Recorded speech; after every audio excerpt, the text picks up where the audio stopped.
Hello friends, മഴത്തോരു മുൻപ് പുത്തൻ promo റിവ്യൂയിലേക്ക് എല്ലാ കൂട്ടുകാർക്കും സ്വാഗതം.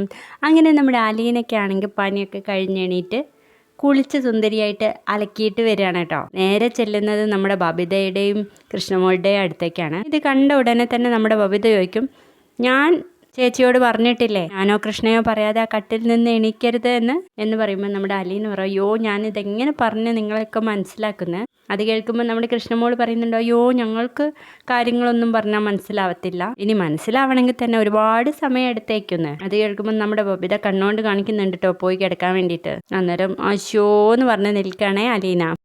പിന്നീട് നമ്മുടെ അലീന പോകുന്നത് നേരെ വൈജയന്തിയുടെ അടുത്തേക്കായിരിക്കും.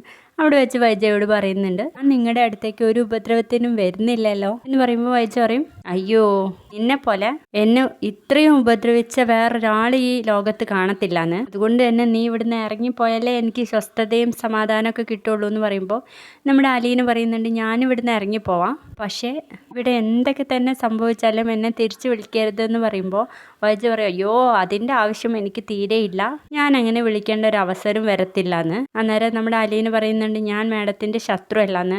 അതും കേട്ടിട്ട് നേരെ റൂമിലേക്ക് അങ്ങ് പോകുന്ന ഒരു അടിപൊളി പ്രമോ ആയിരുന്നേ ഇന്ന് വന്നിട്ടുള്ളത്.